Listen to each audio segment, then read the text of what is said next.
देवी पार्वती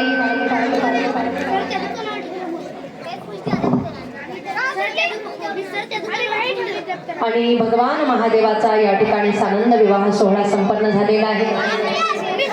गोस्वामी तुलसीदासजींच्या रामचरित मानसनुसार भगवान भोले बाबांचं चरित्र रामकथेच्या आधी देवाच्या सोबत जायला लागलेले आहेत।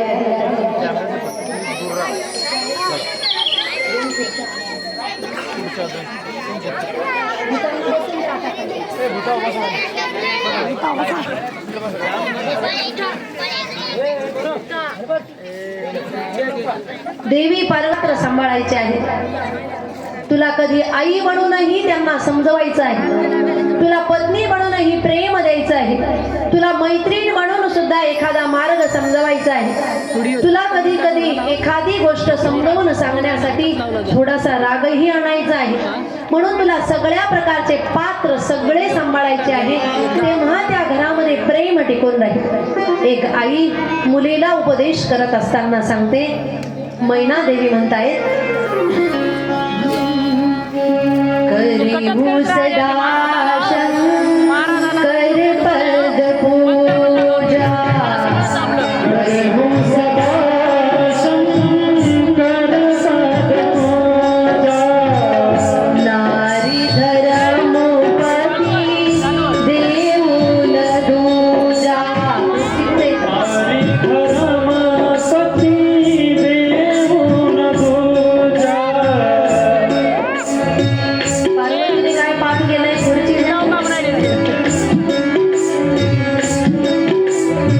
मैना देवी म्हणतायत, करीहूँ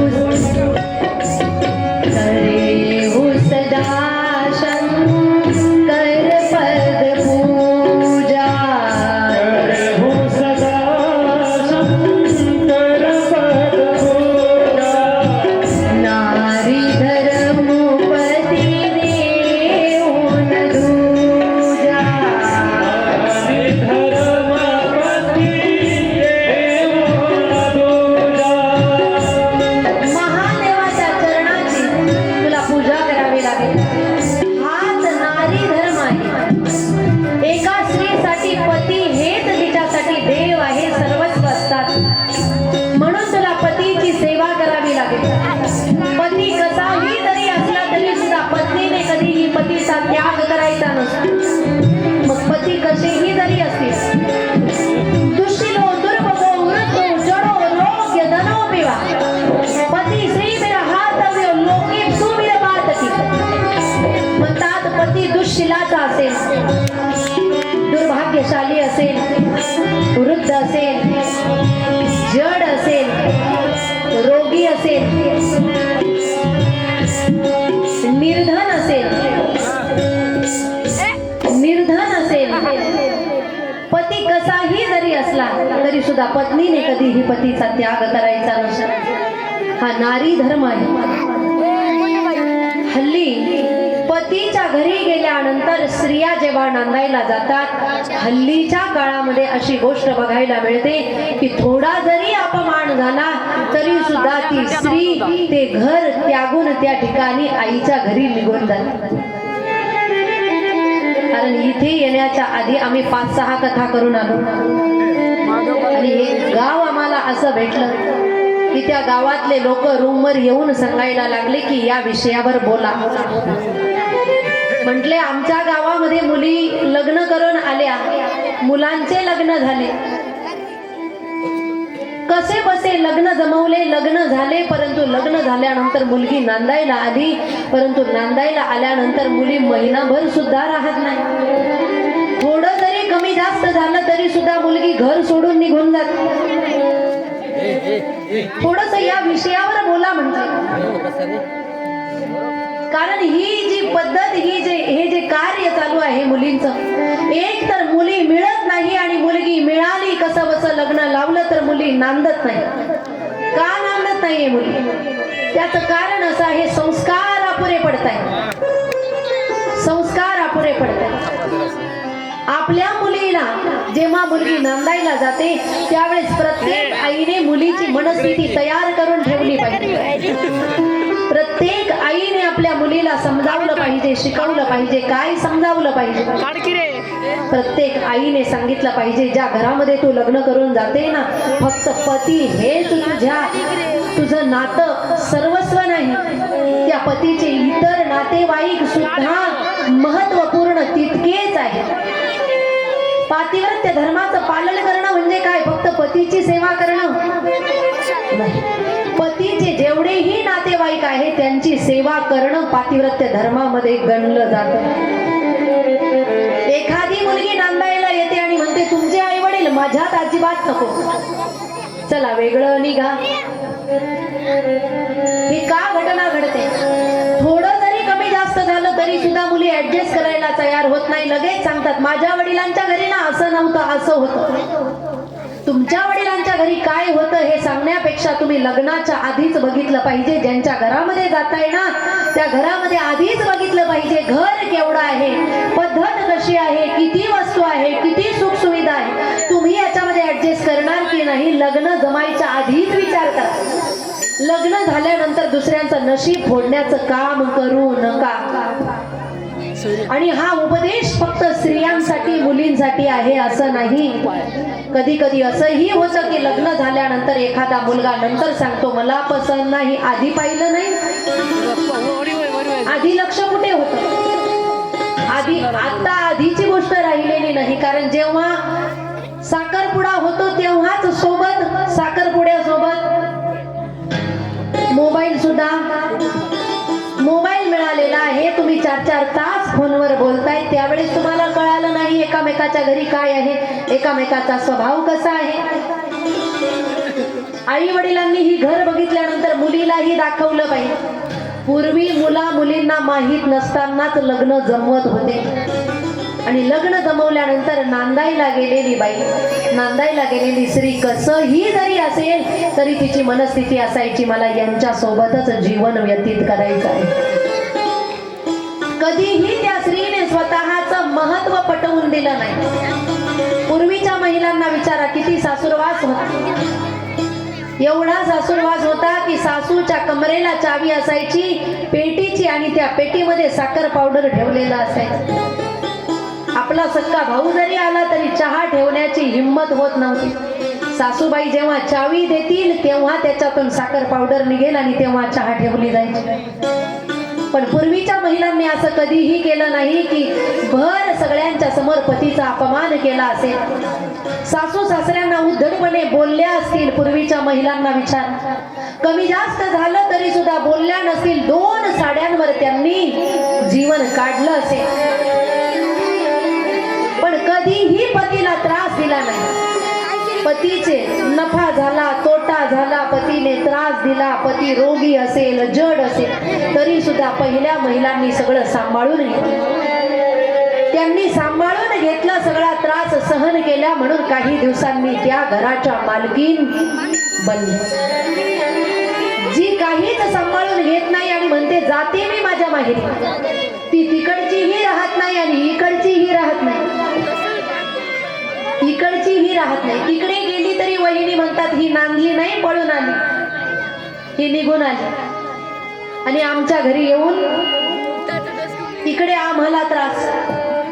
आणि तिकडे पतीचं घर सोडून आली, तिकडचीही राहत नाही आणि इकडचीही राहत नाही. म्हणून आधीच सगळ्या गोष्टी बघितल्या पाहिजे. कधी कधी श्रीमंताची मुलगी गरिबाच्या घरी गेली की त्या ठिकाणी ती म्हणते, नाही माझ्या वडिलांच्या घरी एवढं सुखसुविधा होता, तुमच्या घरात मला नाही ना, या सुखसुविधा मी चालली.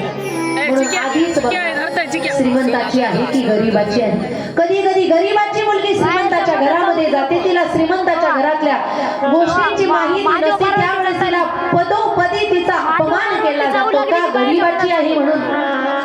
कधी कधी अशाही घटना घडतात. म्हणून आपण ज्यांच्या घरात मुलगी देतोय किंवा ज्यांच्या घरातली मुलगी करतोय ते आधीच मनस्थिती बनवून ठेवा की मुलगी कोणत्या घरामध्ये कशी वाढलेली आहे, तिच्यावर कसे संस्कार घडले, आधीच सगळं विचारून घ्या आणि मगच नंतर विवाह करा. नाहीतर मुलाचंही नशीब फुटेल आणि मुलीचंही नशीब फुटेल. आपले ग्रंथ सांगतायत, मैना देवी सांगतायत आईला, मैना देवी सांगतायत मा पार्वतीला की मुली तू ज्या घरामध्ये चालली ना तिथे गेल्यानंतर तुला पतीची सेवा करावी लागेल. हाच नारी धर्म. प्रत्येक आईने हा उपदेश आपल्या मुलींना केला पाहिजे. ज्या घरात गेली त्या घरामध्ये तुला सगळ्यांना सांभाळायचं आहे, सगळ्यांना धरून चालायचं आहे. मुलीची मनस्थिती आधीच जर करून ठेवली तर मुलगी नांदेल, आणि मुलीची मनस्थितीच करून ठेवली नाही तर ती मुलगी नांदायला तयार होणार नाही. बऱ्याच आई अशा असतात की मुलीला सांगतात हे बघ जा जा म्हणण्यापेक्षा पोहोचण्याच्या आधी आईचे 4 फोन होतात, पोहोचली की नाही.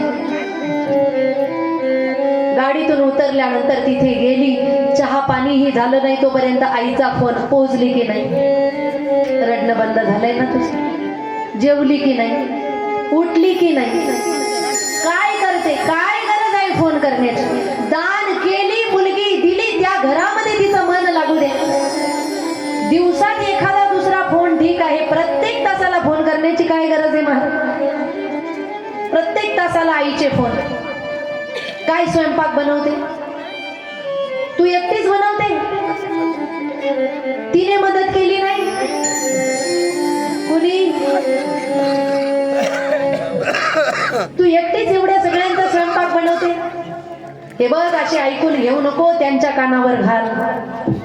वेळीच जागेवर आणले तर ठीक आहे, नाहीतर तुला पुढे फार भारी. कोण सांगते. काही काही आई अशा सुद्धा आहेत की ज्यांचे इंजेक्शनाचे डोस पुन्हा पुन्हा चालू असतात ना. बऱ्याच मुलींचे घर या फोनमुळे उद्ध्वस्त झालेले आहेत. जी संस्कारी आई असेल ना ती सांगते हे बघ कर, तू सहन कर. पूर्वीचे लोक जसे सांगायचे, नांदायला जातेस ना आमचं नाक ठेव, आम्हाला मान खाली घालण्याची वेळ येऊ देऊ. उभी जाते उभी जा, परंतु येताना त्या घरातून आडवी बाहेर नाही. काय म्हणायचे, उभी जा आणि आडवी म्हणजे मेल्यानंतरच नाही. तशी आमच्या घरामध्ये त्यांना सोडून येऊ. हे पूर्वीच्या लोकांचा उपदेश होता. हाड गेले तरी चालेल, मांस गेलं तरी चालेल, हाड शिल्लक राहिले तरी चालेल, परंतु तुला नांदावं लागेल. हे पूर्वीचे संस्कार लोकांनी घडवलेले. त्याच्यामुळे मुलींची मनस्थिती असायची, घरामध्ये 7 जण असो, 10 जण असो, 12 जण असो, मुलगी सगळं करायची मनस्थिती ठेवत होती. म्हणून आईने जर फोनवर जरी सांगितलं हे बघ कर, तुला हळूहळू सवय लागेल. स्वभाव वाईट आहे का, सांभाळून घे. तू प्रेमाने वाग, तू हळूच उत्तर दे. तुझ्या प्रेमाने त्यांचा स्वभावात बदल झाला पाहिजे की मुलगी फार चांगली आहे. हे कोण शिकवेल, एक संस्कारी आई शिकवेल. मुलगी रडत जरी असेल तरी सुद्धा ती आई मुलगीला सांगेल हे बघ रडू नको, दिवस बदलतात, तुझं मन जरी लागत नाही काही दिवसांनी मन लागेल. सासूबाईंना आई म्हणून समज, त्यांच्यावर प्रेम कर. काही चुकत असेल तर आधीच विचारून घे, हे मला माहित नाही, हे कसं करतात. तू प्रेमाने विचारलं ना तुला प्रेमाने सांगतील. हे चांगली आई शिकवते. अशा पद्धतीचा उपदेश प्रत्येक आईने आपल्या मुलीला केला पाहिजे. तेव्हा ती मुलगी राहील, ती मुलगी टिकेल, ती मुलगी चांगला संस्कार कर. मैना देवीने सुद्धा तेच उपदेश केलेले आहे. आणि तशा पद्धतीचा उपदेश केल्यानंतर त्या ठिकाणी माता पार्वती भगवान महादेवाच्या सोबत कैलासावर निघून गेलेले आहेत. आणि कैलास पर्वतावर निघून गेल्यानंतर त्या ठिकाणी गोस्वामी तुलसीदासजी महाराज म्हणतायत हा भगवान महादेवाच्या विवाहाचा प्रसंग जोही कोणी श्रवण करेल त्याच्या जीवनामध्ये नेहमी मंगल कार्य घडतील. काय म्हणतायत, यह उमा शंभू विवाहु जेन नारी कहई जे गावही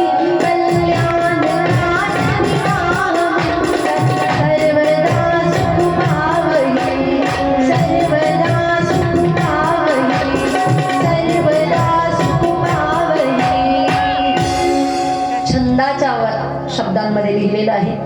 यह उमा शंभू विवाहु जे नर नारी कहही जे गावई.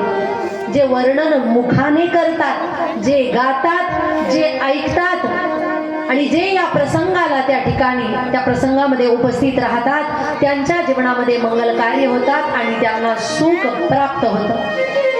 म्हणून भगवान महादेवाचा सानंद विवाह सोहळा संपन्न झाल्यानंतर भगवान महादेव कैलासावर आहे.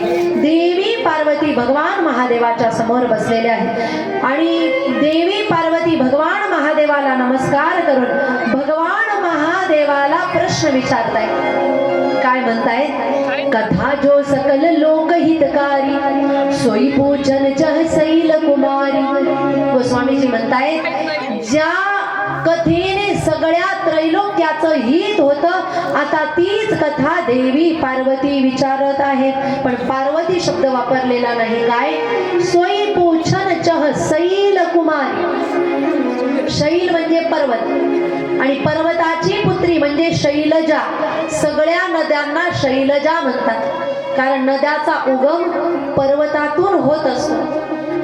पर्वतातून नद्यांचा उगम होतो आणि मग नंतर त्या नद्या वाहतात आणि वाहून मग समुद्रापर्यंत जातात. या नद्या जिथून वाहतात तिथे गेल्यानंतर आजूबाजूचे लोक जे असतील त्यांना स्नानानंतर मुक्त करतात, त्यांचं दुःख दूर करतात, त्यांचे पापताप निवारण करतात. तसं पापताप निवारण करून देणारी कथा महादेवाच्या मुखातून जिला प्रकट करायची आहे ती पर्वत पुत्री आहे. म्हणून जिला आता ज्ञानाची गंगा वाहायला लावायची आहे ती पर्वत पुत्रीला शब्द वापरलेला आहे शैलजा. कारण देवी पार्वती आता एक नवीन गंगेचा उगम करणार आहे महादेवाच्या मुखातून. महादेवाच्या मुखातून ज्ञान गंगा प्रकट करवणारी आहे पार्वती. म्हणून शैलजा शब्द वापरलेला आहे. आणि देवी पार्वतीने या ठिकाणी भगवान महादेवाला 14 प्रकारचे प्रश्न विचारलेले आहेत आणि ते 14 प्रकारचे प्रश्न कोणकोणते आहेत त्याच्यानंतर देवी पार्वतीने प्रश्न विचारल्यानंतर भगवान महादेव देवी पार्वतीला कोणकोणते उत्तर देत आहेत याचा उर्वरित कथा भाग आपण श्रवण करणार आहोत उद्याच्या कथा भागामध्ये ठीक 12 ते 4 या वेळामध्ये. बोला राजा रामचंद्र भगवान की जय. रामचरित मानस की जय. गोस्वामी तुलसीदासजी महाराज की जय. सब संतन की जय. ओम नमः पार्वती पतये हर हर महादेव. जय जय श्री राधे. जय जय श्री राधे. जय जय श्री राधे.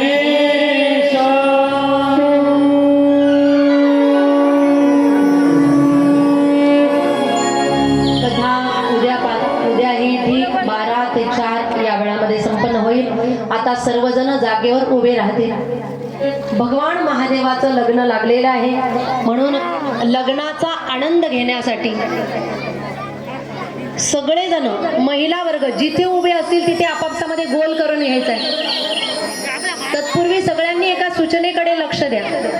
उद्या भगवान रामचंद्रजींचा प्राकट्य सोहळा म्हणजे जन्म सोहळा आपल्याला साजरा करायचा आहे.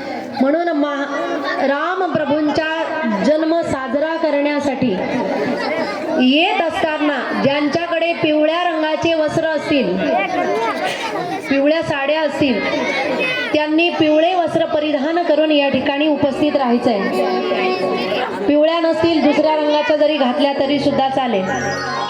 त्याच्यानंतर महिलांना सुंठवडा बनवता येतोय का? कसा बनवायचा आहे मी एक रेसिपी सुद्धा सांगते. लक्षपूर्वक ऐका. सकाळी उठले स्नान झाले की स्नान झाल्यानंतर सुंठवडा बनवायचा आहे. सोडून निघून जाणार. मग दुसऱ्या दिवशी कार्यकर्त्यांना विचारणार माझं फुलपात्र कुठे गेलं, माझं पातेलं कुठे गेलं. कागदात बांधून आणायचं आहे आणि आरतीच्या वेळेस उभं केल्यानंतर मी 5 मिनिटं देईल तेव्हा जमा करायचं आहे. लक्षात आलं? तोपर्यंत तुमच्या जवळच ठेवायचं आहे. एकदा कथा सुरू झाली की कुणीही पूजेचं ताट घेऊन हळदी कुंकू फोटोला लावायला समोर यायचं नाही. एकदा कथा सुरू झाली कथेच्या स्टेजवर कलाकार आले की तुमचं ताट तुमच्या जवळ घेऊनच बसायचंय. कथा संपल्यानंतर मग हळदी कुंकू पूजा पाठ करायचंय. सगळ्यांनी हे नियम लक्षात ठेवायचे. ताट खाली ठेवा. दिवा लावू नका. अजून लावला असेल तर विजवू नका. जिथे उभे असतील तिथे आपापसामध्ये गोल करून घ्यायचा आहे. मुलींनी आपापसामध्ये गोल करायचा आहे, मुलांनी आपापसामध्ये गोल करायचा आहे. पुरुष वर्ग सुद्धा सगळे गुणीजन कार्यकर्ते सुद्धा नृत्य करतील. हाताने टाळी, मुखाने भजन, पायांनी पावलं, कोणीही लाजणार नाही. ताट खाली ठेवा ताई. आपापसात गोल केलाय. एक टाळी खाली, एक टाळी वर वाजवायची. सर्वजण पावल्यात खेळतील. फोटो काढ ते दाखवून फोटो काढू का पांढरा पांढरं याला घ्या मदत का पुरी येईन जाईल. गोल केलाय आपापसामध्ये. सगळ्यांनी नृत्य करायचंय. एक टाळी खाली, एक टाळी वर. तयार आहे. महादेवाच्या विवाहाचा आनंद सगळ्यांना या ठिकाणी साजरा करायचा आहे. ही मध्ये जागा का सोडली? थोडं या बरं महिलांनी पुढे पुढे. ही मध्ये जागा का सोडली? या महिला पुढे पुढे या.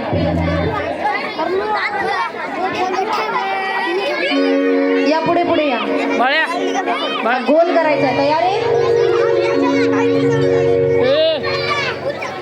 लय बार बोल निघाली थांब एकदा.